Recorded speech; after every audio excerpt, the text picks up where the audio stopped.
Peace, peace, and peace. Hope y'all doing well. And welcome to Striking Resemblance, episode 5. He also had dark brown eyes, which shone constantly and had an instant hypnotic effect on women as well as men. Peter grew up an orphan in Atlanta and stayed in so much trouble that his destiny seemed to be filled with nothing but despair. Up until the time he was 17 years old, he had been in 3 different group homes and 2 juvenile detention centers. It was apparent he was rebelling due to the fact no family had ever been interested in adopting him. Considering his age at the time he was originally placed in the orphanage, it was expected by the administration there that prospective parents would most likely overlook him. He was about 3.5 years old, a black male child. Most people during that time when choosing black children sought females. Also, prospective parents tend to look for children under the age of 1 year old, but will sometimes settle for a 2 year old due to the transitional aspect of the adoption process. When a child knows his original parents, getting used to a brand new set of parents is difficult, so with all things considered, Peter, whose name was the same as his father, who was named after the apostle in the Bible, remained in the orphanage until he was 12. He was then transferred to a boys' home. His last name stemmed from a nickname he got as a child, Fountain. Late nights in the orphanage, Peter would get out of his bed and wander into the hallway area outside the large room where he and 14 other orphans slept.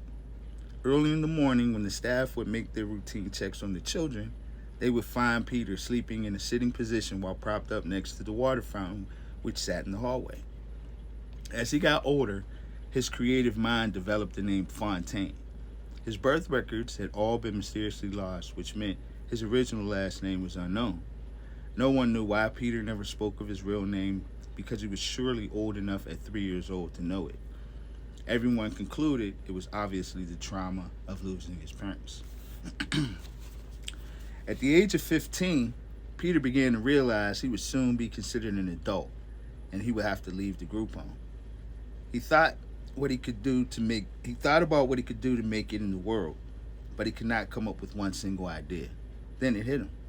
He had always been good at fixing things. Sometimes he would buy or steal old bikes, fix them up, then sell them. He figured this was a good way to make a little extra money.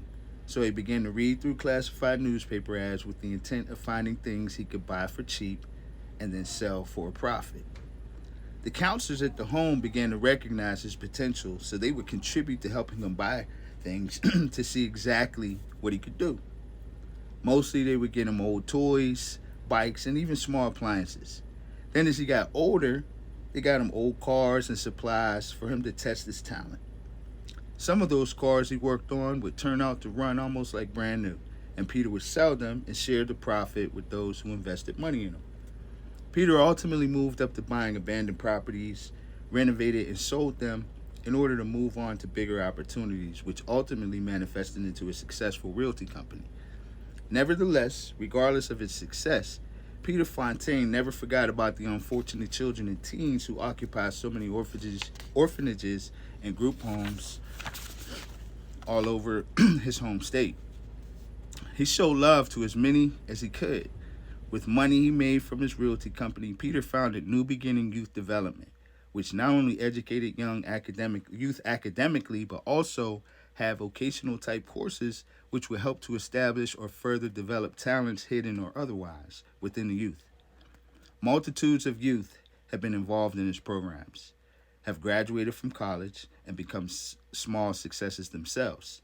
Some also eventually joined Peter in a small group of volunteer entrepreneurs who contribute their time and money into helping youth. A total of 3 youth centers and a group home can be accredited to Peter. He did it all for the kids. He loved them and would adopt every orphan he could if it were possible. Well, in a sense, he had. He one day hoped, though, to have children of his own, with whom he would show the love from a parent that he himself was neglected as a child. Chapter 3. The night at the ball with Peter seemed to temporarily cloud all memory of Jasmine's promotion. Both Jasmine and Tierney took turns dancing and talking with him for the entire night. It was exhilarating listening to him speak of his love for children and his desire to have a multi-versatile woman. After all, what would be more versatile than two women? His positive and unselfish contributions to helping better the lives of others were also impressive, which was another plus in his favor. To them, Peter seemed to be the perfect candidate for a husband, but there was one problem. It was not the fact that Peter lived so far away, because both women were almost certain he was worthy enough to be trusted to remain committed even from such a long distance. His characters screamed loyalty and commitment. Traveling, considering their financial status, would also certainly not be a problem for any of them. Living with them was never a stipulation which Jasmine and Tierney ever discussed anyway. Separate houses would ensure the fact that they would both have the time each desired to be alone. The problem? Well, though Peter flirted openly with them, it was still difficult to determine if he was casually flirting or if his flirting was provoked by intimate interest. Neither woman wanted to come off too strongly, considering it may have suggested they were interested in nothing more than a menage a trois, which was not even remotely close to what they were truly interested in. This whole situation would have to be approached delicately. Peter's acceptance of the relationship between Jasmine and Tierney was clearly apparent when considering not only the kind and unbiased way he treated them, but also the comfortable manner through which he openly discussed his personal past. And though they would have both liked to have some sort of sign from him, both women later agreed his lack of aggressiveness further strengthened the level of trust with which they had already begun to develop for this very characteristically rare man. "You felt it too?"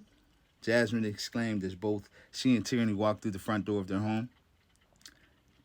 "Sweetheart, I can't totally explain what went on tonight, but that man was sent here for us," Tierney said as she walked toward the kitchen. "It certainly seems that way, but as you said before, we'll have to be patient. Maybe develop a close friendship with him, do some things together as a group, and through casual conversation, we'll eventually make our proposal. We don't want to chase him away," Jasmine explained as she joined Tierney in the kitchen for a final toast. "Everything will work out, I could feel it. But for now, I'd like to once again congratulate you on your promotion, Miss Ambrose," Tierney said with a raised glass of champagne. "And a toast to complex marriages," she continued. "Why, thank you, Miss Elliott. I second that," Jasmine said with a short giggle as she doused down her drink and moved in closer to Tierney. "Have I told you how much I love you?" Jasmine continued. "Yes, but how about you show me?" Tierney said as she wrapped her arms around Jasmine's neck and began to slowly kiss her. "Come on," Jasmine replied as she took Tierney's hand and led her to the bedroom. Jasmine and Tierney made love all night as they usually did, though not as regularly as most people thought. Their marriage was not based on sex. It was based on the same type of love which most heterosexual marriages are based on. These women were not freaks. They were two very intelligent and business-minded adult women who chose a mate and married that mate. Social acceptance was not a priority, nor was it a desire. They lived their lives as best they knew how, which was just as normal as any other human being. Though they did engage in lots of non-sexual intimacy, such as kissing and touching and other things of the sort, it was merely showing a healthy amount of appreciation for their spouse, which contributes to the strength and stability of the marriage. A lot of couples can learn a thing or two from these women. Back at Investicom, things were about as hectic as Jasmine had briefly anticipated on her way to work that morning.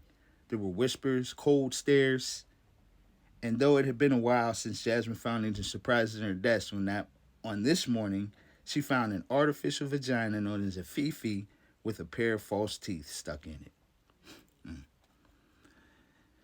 We're going to end it there. I'm going to say peace. Join me soon for episode 6.